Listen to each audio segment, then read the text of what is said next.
jacketed to do things as per the Constitution. We look at the common good of the people. What do we need to do, taking into account the exigencies of the time? So that if we don't have an IEBC, but we need to recall members of parliament, for example, or not trust in our members of parliament, or they are unable to pass these bills that were to constitute the IEBC.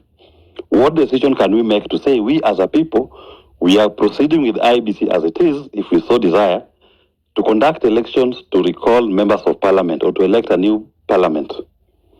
And the Supreme Court and the other courts should be alive to this reality that the people are exercising their direct sovereignty and they've donated part of that to an institution that's not fully constituted, and you allow those decisions to fly. But if we force ourselves to constantly say we must do things within the Constitution, I don't even think the Constitution itself had envisaged how the direct exercise of sovereignty, as we are doing now, can be exercised. It becomes almost impossible. And if you try that Constitution, we'll have a constant conflict between the people and the institutions, the people and the Constitution. But I do believe the people are more supreme to the Constitution. And we must now start thinking of ways to actualize the voices of the people. Finally, let me say this on the IEBC. The current challenge we are facing today, in my view, will not be addressed until the people of Kenya go back to an election in whatever shape or form, to give a fresh mandate to William Ruto or to elect a new leadership that they so desire. The mandate that William Ruto and his parliament had been given has been taken away. And they will never gain the trust of the people. Whereas we thought that even a conversation could be done, you've seen the intransigency of the state, of the government, when people keep going out and they keep killing them. How then do you go back to that person and trust them to lead you into a new process? This direct exercise of sovereignty can only return us back to normalcy when we have an election and everybody who qualifies is allowed to contest and the people chooses who should lead them into the new phase of their governance. Thank you very much, Madam Chair. Willis, just before you pass the mic, I'm getting questions as you're talking. The people are asking for you to delve further into the National Convention because it's a new idea that has been put on the floor. And thank you for you're a senior and you're guiding us. So if you could just guide us further, just a little bit more. The National Convention, in my view, number one, will not take off. Because when it comes to constituting the membership of that National Convention, who are the people who have led to the protest or even to amplify the voice of the people? Look at the composition of that group, even just by design. You have religious leaders who in a way have been supportive of the oppression that Kenyans are going through. Number two, you have Council of Governors who are okay with the executive has been doing their things. You have National Assembly, you have political parties, and then you talk of 2 youth representatives. I mean, that's a system designed to weigh you down. It is not meant to achieve anything. There is no difference between the National Convention and NADCO or even BBI. Maybe even BBI tried to the extent that there was politicians trying to find a solution to their own issues. But this particular one is designed that in the room, whoever is going to appear there as representing the youth, number one, you are going to think with the executive. Number two, how even do you arrive at a representative of the young people to sit in that forum? You can only arrive at that representative through an election, because there is nobody who leads from the Gen Z or the millennials who you can say is leading this movement. Everybody is a leader unto themselves. So they must donate their power to representatives. Now, if you have a mechanism for them to donate their power to that representative, why not just then say, donate your power to that representative, and that representative now becomes your leader, your member of parliament or your president, so to speak. Where I sit, I don't see anything in the National Steering Committee that is being proposed. If anything, it is merely a platform that hopes, but I know it will not succeed. It hopes that it will drag this conversation and then hopefully people start giving up on the fight, people lose hope, and they will not be able to sustain the pressure. I know how politicians think. Their first attempt is always that, okay, people will get angry, they will be distracted by other daily challenges and they not be able to maintain the momentum. So the best way not to do something for politicians is to set up a committee. It's intentionally designed that way. Set up a committee, knowing very well the committee, whenever anybody will want to complain, you'll be told, now wait for the committee to sit. Whatever issue you raise, you'll be told, no, wait, that should be taken to the committee. Another issue raised, go to the committee.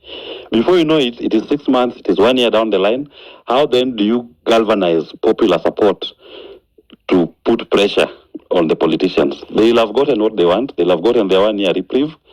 You will have lost the people. You cannot maintain a national conversation or even bring them back to the streets or even to Twitter to speak like we are speaking today.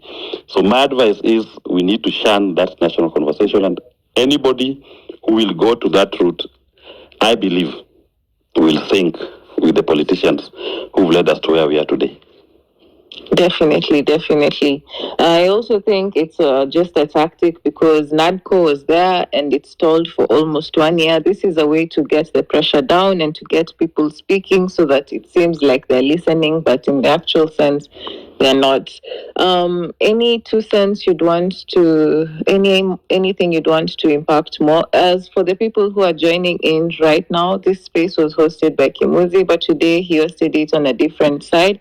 It's to give the legal, our legal side on the way forward on where we are as a country, having in mind that IEBC is not constituted yet, and the way forward as of right now. And our senior counsel, Willis, was just giving us a way forward.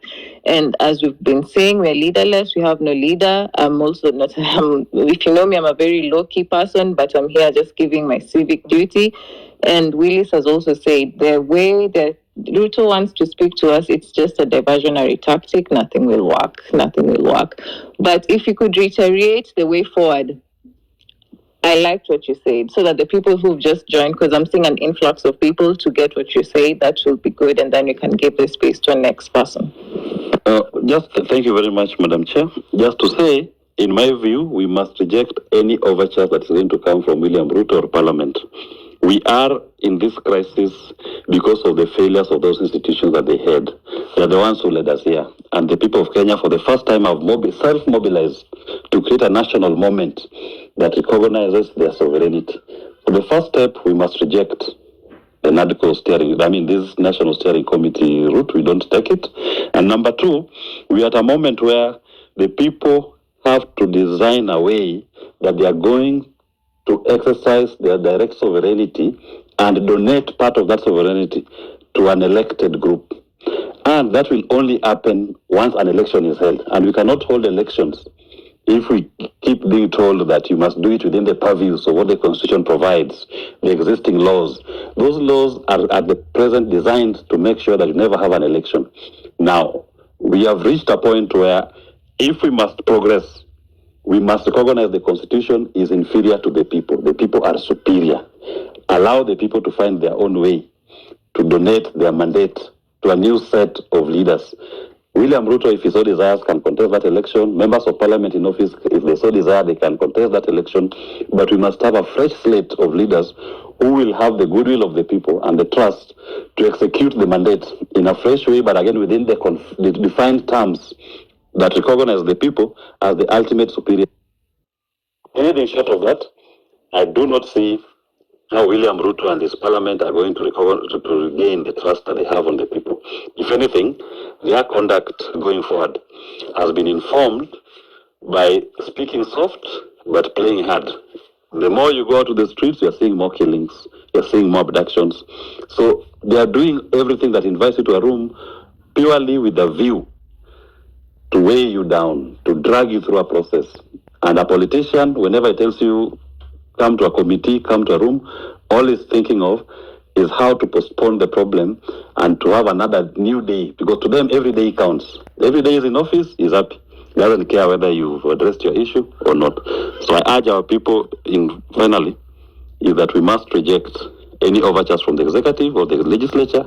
We must say our reducible minimum is that we must have a fresh mandate to whoever the people are going to vote for, that we can say as our confidence to carry on with our leadership going forward. Anything in between, we must continue exercising our sovereignty directly as it's happening today. Thank you very much, Madam Chair. Thank you, Perhaps let me ask Willis questions. Senior, if you can hear me. Yes, I can hear you. Mine is a follow-up because I share with you the issue of IEBC, because from the word go, I believe IEBC's crippling was deliberate so that in the event we not make it to 2027, in between there's nothing much that the commission can do. But my concern is you've raised very pertinent issues with regards to the issue of recalling and bringing these MPs to account, but what is the current position, or rather, what is the current route that you can take other than invoking Article 1 of the Constitution, whereby now the people have to take the mantle and invoke themselves, so to speak? What is the current route, constitutionally speaking? Is there a possibility of us compelling the forces that be to constitute the commission? And my concern is coming up from the point of through the courts. That is the issue. Perhaps you can shed light on, because there is also the other route of the our courts. I cannot say they are clean, so to speak, because we saw the other day the ruling that came from the High Court in Milimani, where the judge tells us that the KDF is proper to proceed and go to the streets. Maybe you can shed more light on those two issues, because those are the IBC Commission is actually the quagmire that unlocks the entire issue. Okay, let me say this. In my view, it is the failures of the Constitution that has given us this moment.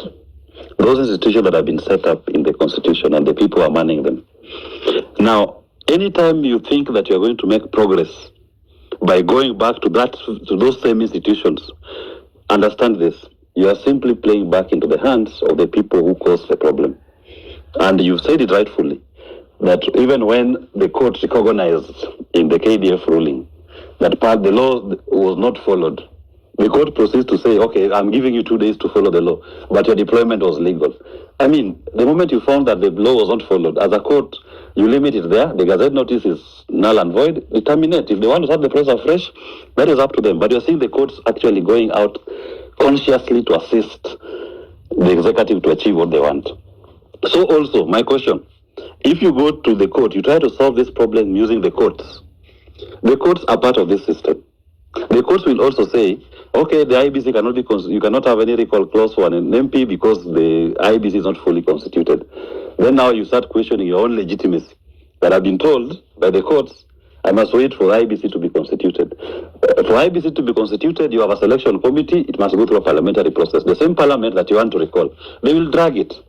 We must accept this is a moment where we are saying we do not recognize all these institutions. We don't recognize the people who have been elected to represent us. We are exercising our sovereignty directly and sustain the pressure at that level.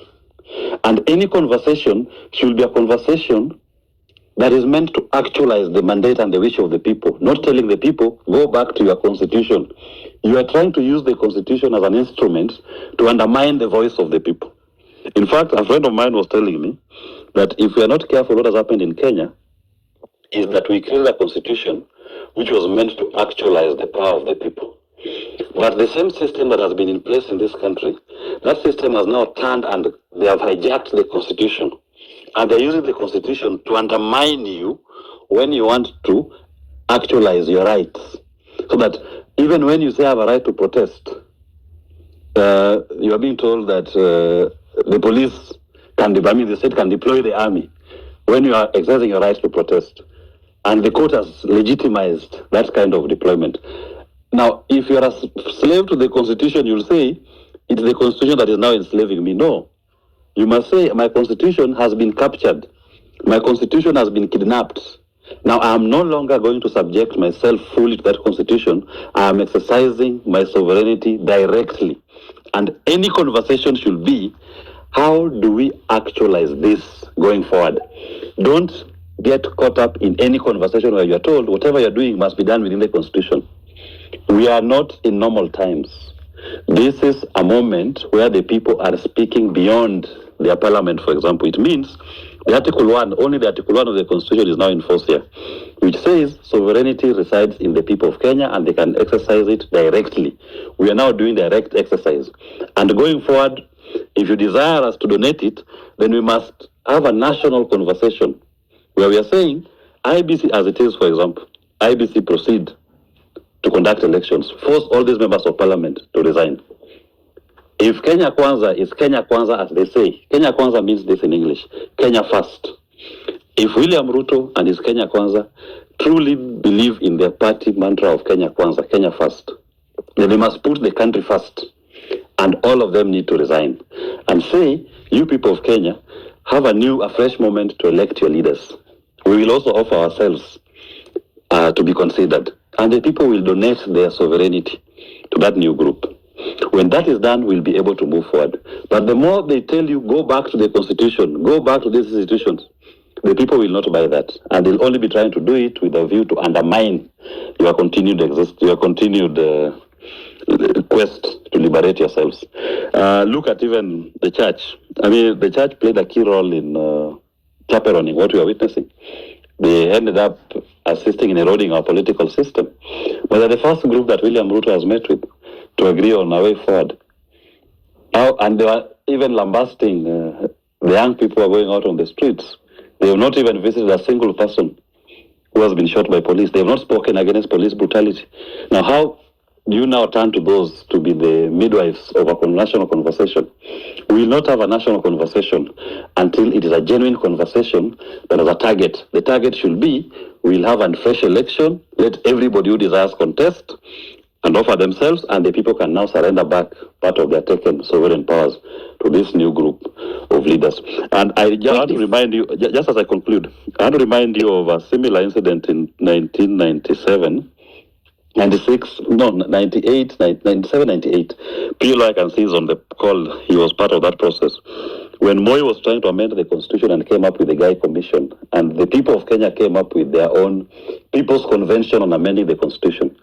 And the people of Kenya were actually they were recognizing the People's Convention, not the Moi Guy-led commission, until when Guy used his wisdom and said, no, I will not proceed to amend this constitution, to review this constitution, unless I bring together the Moi commissioners and the People's-led convention.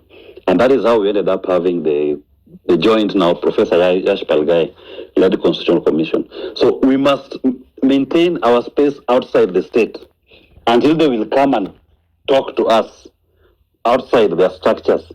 That is when we'll be able to make progress. But don't go to their own structures. Thank you. Thank you, Willis. And just before you drop the mic, I have a question just to pick up from what you said. And it's true, law is always an evolving creature. And right now we've evolved to the point where we feel the institutions and the law in place is not voicing our concerns as we are doing directly. And it's true, we are taking our power back because Article 1 is power is for the people of Kenya. We just vest it on representatives. So the question over here is, people want you to paint a direct picture of how we can use our superiority to reconstitute IEBC after now the Kenya Kwanza, as they call themselves, and as you said, Kenya Kwanza, they should put Kenya first. And if indeed, by the way, criminals as you are called, and right now we are children and our sons and daughters, if indeed Kenya Kwanza regards us as their children, they should put Kenya first. And if they truly believe in themselves, they should step down and they should go back to the people and ask the people again for their votes again. But how do we do this, having in mind right now that the IEBC vacuum and all that? The one way that I will propose, I've done elections in countries that are going through almost similar, okay, but not to the level that Kenyans who are special have been. Sometimes people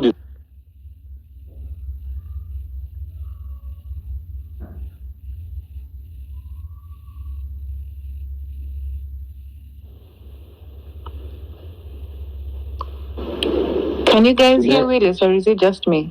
We can't hear you. But I was thinking I can mention something about it. I lost you. We lost you. Yes, we lost you completely when we started talking. If you could just repeat yourself. So the first thing is that in instances where there is loss of trust between the people and institutions in place, In some countries, what they consider is you set up an international elections commission where you decide, okay, we don't trust your people, you don't trust our people. Let's look for an independent panel of an election panel to come and oversee our elections. For example, if you look at the referendum elections for South Sudan, that led to the separation of that country from North Sudan, it was an international panel that came up, a 3-man panel, UN mandated, with a specific mandate. You must do elections within this period of time, and everybody agreed we'll accept the outcome of that election. So also in Kenya, if we cannot, in a round table, which round table as it is now, you cannot have all of us having a round table with William Ruto and his team. We cannot agree. We should consider an option of having a panel of independent election management body. They can work with the infrastructure of IEBC that exists and even the personnel of IEBC, and you call for a fresh election and the people go to that election. But of course, the other side will tell you, no, we must do everything as per our law. We are a sovereign country. We are a sovereign republic. We must appoint IEBC commissioners the way we normally do. But what will happen? Will we trust them? The other option will be we say, okay, fine then, do a bipartisan approach between the parliamentary political parties. But do we trust parliamentarians? That's another question. If, for example, Azimio and Kenya Kwanza to sit down and say, okay, we are giving these names of people to become IEBC commissioners within the shortest time possible. Their mandate is to organize elections for the people of Kenya within the shortest time possible. Will the people of Kenya trust them? That's an option we can consider.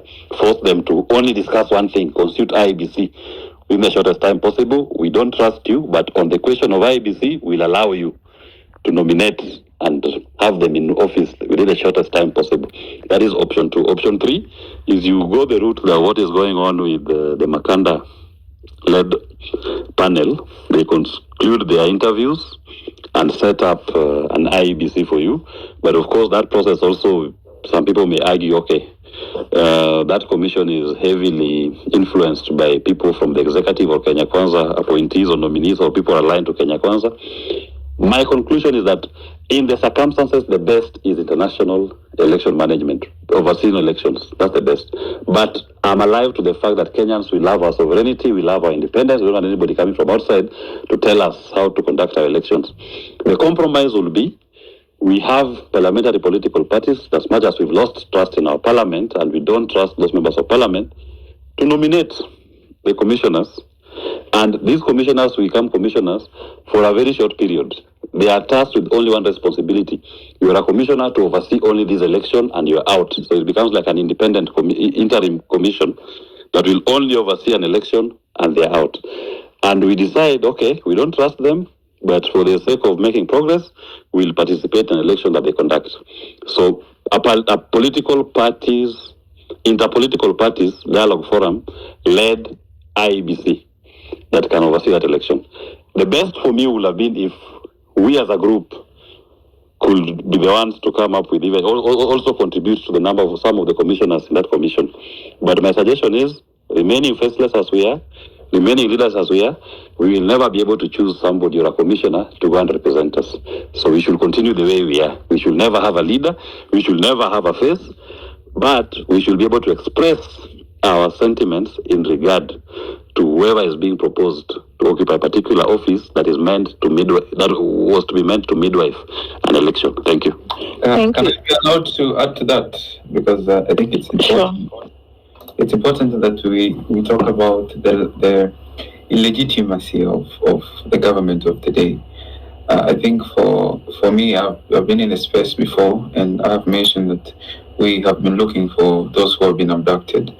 And in all instances, not in one of the instances where the parties have been involved in, people, the latest one was thrown next to a river by police officers. You get orders from court, you present them to an OCS or to the police station, and these guys do not honor these orders. You have the parliamentarians themselves from the Azimio side, for example, coming to talk. For example, Okuda, you saw a press conference. The parliamentarians are helpless, and what we are doing right now, this morning, as we are speaking, a friend of mine was also abducted, and these abductions are happening. Personally for me, like it's something which is happening. And when we talk about, I think I'll speak to Kimuzi because he talked about it, and also we were in high school together at Kapsabet. So you remember when you used to have prefects used to cane us, and I remember standing up against it, and I remember being threatened with poisoning by one of the teachers there, and I remember. I remember actually, because I started a movement called the anti-Karao, the anti-prefect movement back in high school. So this movement really has always been with us, and when we compromise, when we stand back, like when you get into this situation, and we start even to you see, constituting IEBC, like Willis just talked about, where are we going back to? We're going back to the parliament, and the parliament is going to take us full circle again. If we start to discuss, for example, moving towards recalling MPs, I was talking to the guys, one of the guys who started recall.ke, because one of the motivations when we were discussing is we want to collect the signatures. We collect the signatures if, for example, in my constituency, we start collecting the signatures, because we are collecting the signatures there, and we get to the requisite number of signatures. We take them to IEBC, we approach, it's a statement we are making, because on Tuesday I'll be out. For me, I'll be out. I'll be traveling, but I mentioned that some time back. I'll be traveling, I'll be there physically, and I'll be participating and ensuring this movement keeps going. And if I start to think about IEBC from the legal perspective, I will not do anything. Nothing will happen. The pressure will recede, and what will happen is I will be the next person to be. Okay, there's that risk that I can be kidnapped. There's that risk that I can be abducted and arbitrarily arrested. But here's the thing: when we're talking about the injustice that is happening, when we're approaching, we're looking for this for the ladies and gentlemen who are being abducted, as the law society, as the lawyers body, and as members of our society, citizens, we have the power to do these things, because the government has now failed. If we start taking things back to the government, we are really just giving up. But if and I think I can speak to that, when we started, I just mentioned the name of the principal at the time, when we started it, I was at the forefront, and by the time I was suspended for incitement. I refused to go. My parents were called, sent home. Then I came back, still was set. This is how things should be happening, and it ended. Obviously, after I left, they were telling me that things started to go back to normal. But I know something about when we relent, when we start pleading with our oppressors, telling them, "Oh, now do this for us." What is going to happen eventually is we are delegating the power to them. Right now they are powerless, but now we are starting to give them the power, because who are going to push for a constitution of IEBC. When I was reading it, I was just thinking to myself, it's Kinakimani Chungo who are going to do this, or is it who else is going to do it? And this is the time for them to start going for that. And I know if we still, this movement, not necessarily, even when you're talking about Occupy Parliament, it was a matter of taking the power back from the parliamentarians. So we are speaking to them. We are telling them that the power is ours, and that's what is happening in the grassroots. We go back to the grassroots, and we go and tell the MP that the power is ours, and he knows the power is ours. You see, and he trembles knowing that he when he comes back to Wamachoge Church, Alpha Miruka voted yes from my constituency. When he gets back there, he knows that the power belongs to us, you see. And if we push like that, if we push them that way, even if this government is disbanded, when you're talking about the constitution of quagmire, it is not something which cannot be cured. It is something that the judiciary can find a framework to ensure that this happens. Because what if right now an MP or somebody dies? Does it mean that these people are not going to be represented up to 2027? What if you get to 2026 and Ruto tells Kinakimani, Chungwa, and the rest and tells them, guys, we're not constituting the IEBC, we'll stay alone, what will happen? Will we go back to these people and tell them constitute it? Because they have refused clearly. They will refuse. They will do this up to 1 year to the election, and we know that 1 year to the election, there's no recalling of an MP, there's no recalling of anybody. You wait for the election time. This is the long game that they are playing. And for the dialogues, I'll just say that is not something that we are doing. We have had dialogue. The power is the power that we have delegated is to the MPs, and the MPs are failures. They're the ones who should have been representing us. Now he's coming back to us to tell me what you want me to do. We elected you to do what we want you to do. Like, now give us somebody. It's like we're electing new people to be able to run the government. Why don't he then resign? Because he clearly doesn't know what he's doing. Let them all resign because they do not know what they're doing. Break down the government, then we can go to elections. One way or the other, we'll find a way. That's the message I can give. If we start going back to the oppressor, because clearly the vital aspect is reconstituting IEBC. I don't know if there is any other way of reconstituting IEBC in the legal framework other than the one which we're going back to plead with the MPs who are clearly against us. I think for the petitioning, and I think maybe I can urge Willis and PLO, and we were talking with a few others, we can work on seeing if we can exhaust the legal framework, the law, the judicial system, so that we can petition and see if this somebody was saying that somebody is going to make a petition. I know somebody is going to make a petition this week. Who is going to make that petition if you're not going to make that petition? We really need to band together right now. That draft the papers and the petition right now. On Monday morning or Tuesday morning, we are there. Baraka, can I interrupt you? Okay. Yeah, we've been like all Kenyans, even with this has just there's this thing of state capture.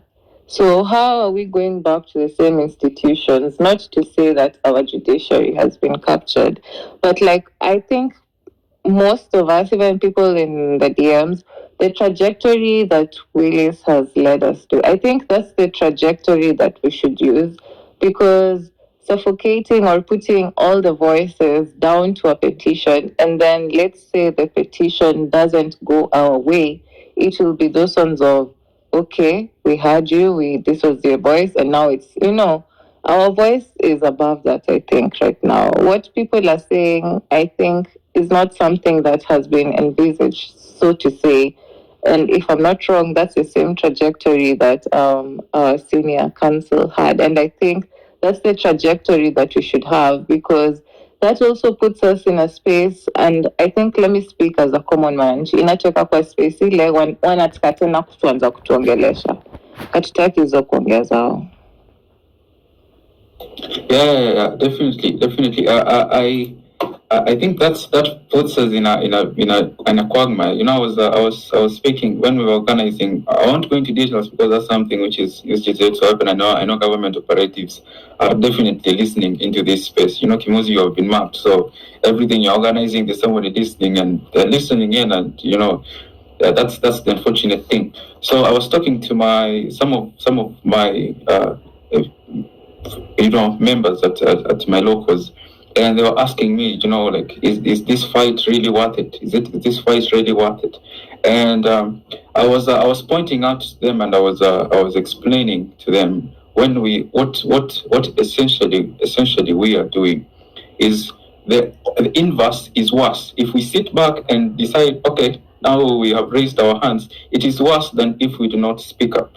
If we do not, in whatever space that we are in, if we do not stand up. So I think what the point that some of the people, whenever somebody says that these institutions have failed, but it doesn't mean that we stop trying. It doesn't mean that we sit back and do not make petitions, push some of these agendas. You see, we understand that this is something which is happening. Like the judiciary might not make orders that are favorable because they're even themselves afraid of police officers. A judicial officer makes an order and the police just ignore it as if it's a makanga somewhere who was just saying something in passing. You see. And it doesn't mean that we do not try, because there's something about, when we make a petition, when you keep pushing for somebody to resign, even if you know he won't resign, does it mean that it is not worth trying? If that's the nini we could have gone with into the reject finance bill, that it will not succeed, then we will have stepped back.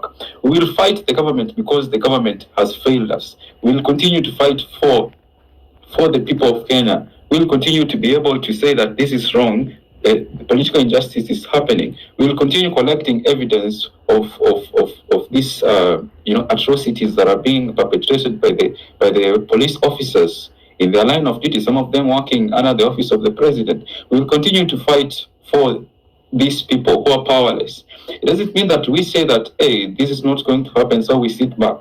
It means that we continue going to court, seeking orders, because the framework is there, really. It is there.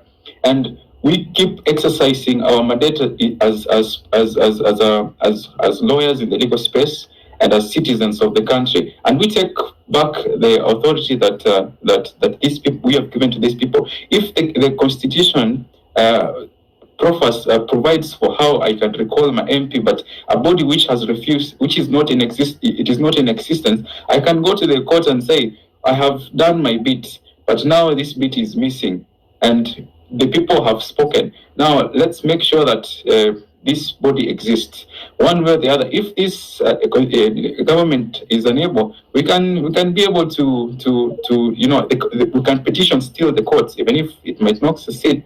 We can still petition the court to ensure that the National Assembly is recalled completely, because they have now failed. I know it's a long game and it might not work, but we need to try the areas we can as we continue in the mass action back in the grassroots and here in Nairobi.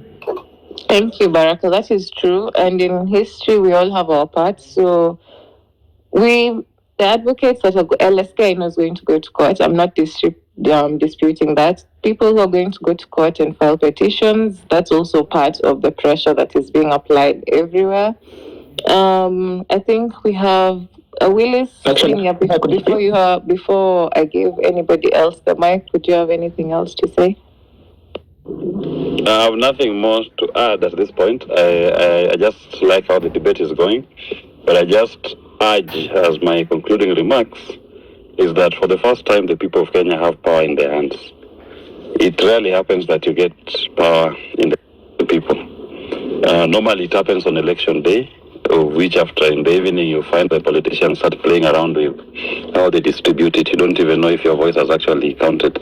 But this is the first time that we've gotten power back in our hands without an election process. We must jealously guard that power that we've taken.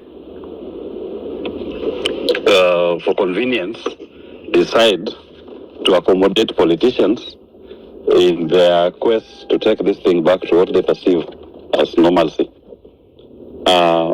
This power, I don't think there's any other country you can think of in the recent past that has managed to do it the way we've done it up to this point.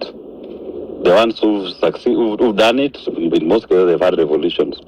As now we have it in our hands while the politicians are in office. We must jealously guard and protect it. Don't give it back to them.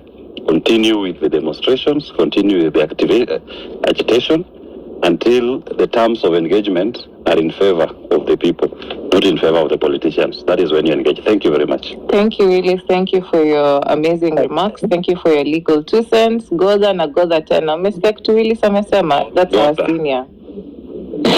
Could I speak? Odor, let's let new speakers speak. Odor, if you could speak. Okay. Thank you for the opportunity. And first, what I would like to focus on is now the practical challenges that we would face when we want to now reconstitute the IEBC. Because now you can see now it is the big goal we do have, but it is also important we appreciate that we do not have the luxury of time. And let us just consider how the process would typically roll on. And this is borrowing from the previous instances where we've had IEBC commissioners appointed. So what would happen? Probably now there would be a call for people to make their applications, right? So we do have that. Then probably the executive will impress on these guys to take a lot of time. Probably they'll even have more people send applications. So now they'd have to sift through these things. Then now what they have to do? It would be to shortlist the guys who would be eligible to be commissioners. And you see now, even as from the previous speakers, I have seen that we have made a lot of reference to the courts. But even it is not just us who have good intentions that have access to the courts. So what is likely to happen? Immediately somebody is not shortlisted, it is likely somebody will rush to court and say, actually, this process should be frozen further because on my part, there is no justification as to why I have been left out of that list. Yeah, so we will probably be dealing with that. Suppose even that doesn't happen, then I have shortlisting. What happens thereafter? We'll be having interviews. So now we do not know how many people will be shortlisted. Actually, the executive could impress on these guys who are in the panel to select about 80 candidates, even 60, and buy time. Because we have seen there is nothing beyond these guys. It is something they could do to drag out the process as long as possible, and then finally they now choose whoever they want to choose. Yes, now we have these guys who have been proposed commissioners of the IEBC. What happens next? Another hurdle. Now they have to go to parliament, where these guys who we are disenfranchised with whom we are murdered, they would have to vet these guys.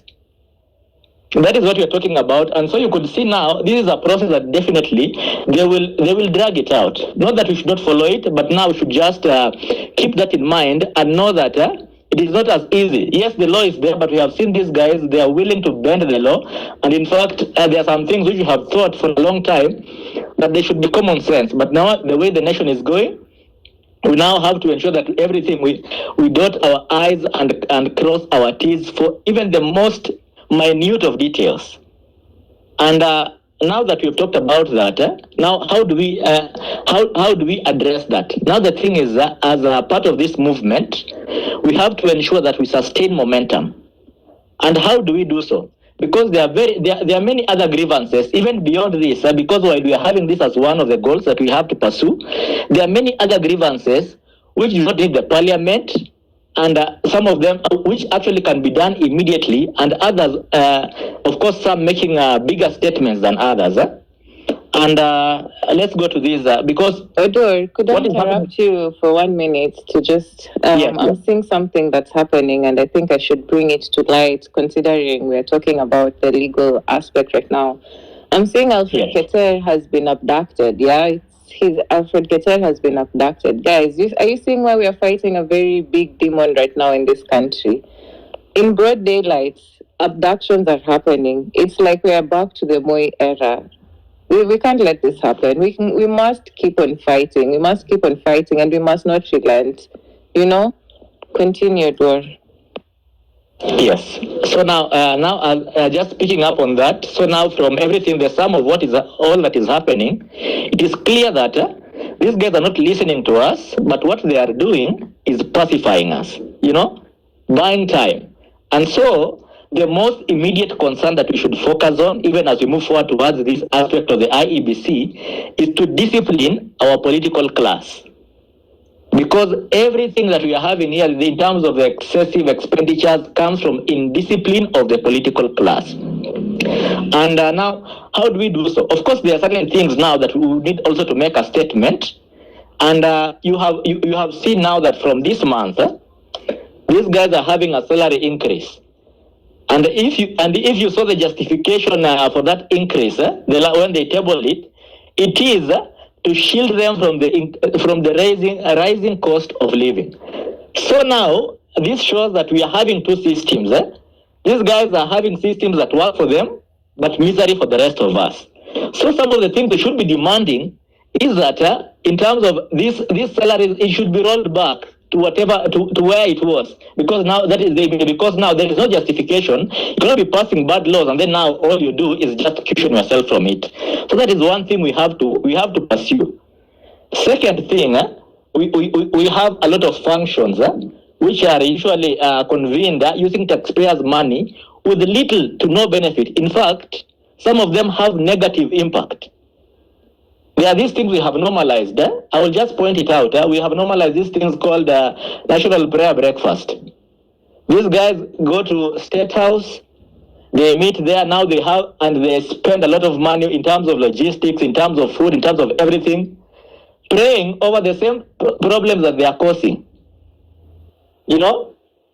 Of course, the thing is, if you want to pray as a nation, there's no problem in us praying. But if you want to pray, then those prayers should be held in church, because the church is always open, and so there is no, and so we'll not be using a lot of public funds in terms of just creating optics.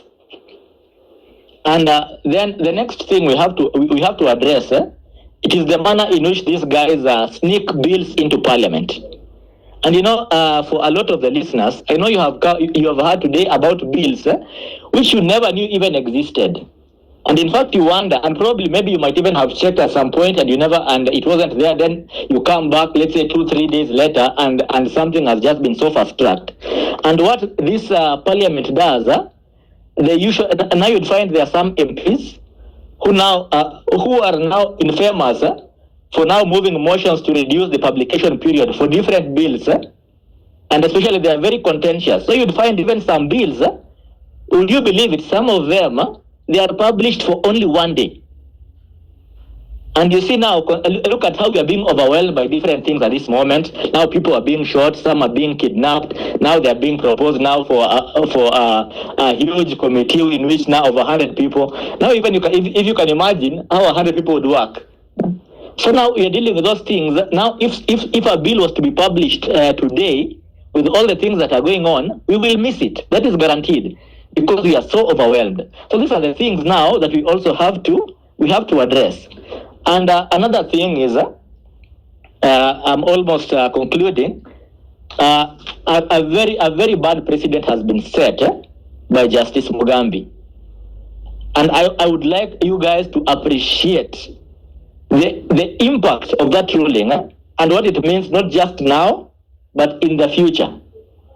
Because as other speakers have rightly pointed out, in terms of the justification, the rationale being that now we are trying to, now that the court says that we need now to, the KDF to support the police in order now to safeguard life and property. What do we know? These same politicians, they're the ones who pay goons to go and break into people's properties, right? Second, you find now these politicians are the same guys who order police officers to go and shoot people. And so, suppose the anger we have towards the political class subsists all the way to 2027. It is not beyond them to manufacture a crisis, to send people out. You have seen people out in Eldoret now being sent out with weapons and everything else. They would manufacture a crisis so that KDF would be deployed around the election time. It is very possible. So now what would happen? Because now, and I would believe the general consensus is, even when it comes to any electoral process, we'll have to be very vigilant to ensure that our will counts. And I've seen a lot of people talking about now that in terms of once we vote, definitely there is we cannot now be told now to just leave the polling stations as usual and let these guys cook numbers. So now what would happen? They could just post KDF, so that those guys now, they don't negotiate with you. You finish, they kick you out of that place, and then they remain and just do unspeakable things. And then finally, in terms of this this push for dialogue, it is very ill-advised, and this is the reason, because there is that facet which we call Utu, where now in terms of a government that actually cares for its people, and it is seen in the action of its leaders. Let me just point out the president. Now, if you will recall, the president has never spoken about any crisis, any tragedy in Kenya. Let me list a few. We had the issue of femicide. Nothing, no comment. He's out there on the plane every other day. If he's not flying, he is lying. That is the mantra. Let's talk about the fire incident, the illegal gas filling point explosion. No comment at all. Even when it comes to the floods here, there had to be a lot of outcry for this guy to actually just come out and start just visiting people, not even doing something. Yes. And then now, what is the decision? What is the solution? they decide to prescribe, they go and now demolish in the less affluent areas. I don't know if you're seeing now in terms of what is happening, and the people that now would volunteer into this thing.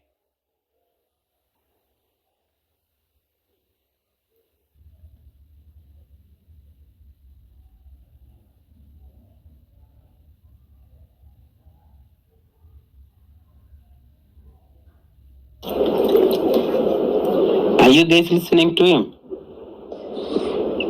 He dropped off his mic. I don't know. His mic is. I think he's having.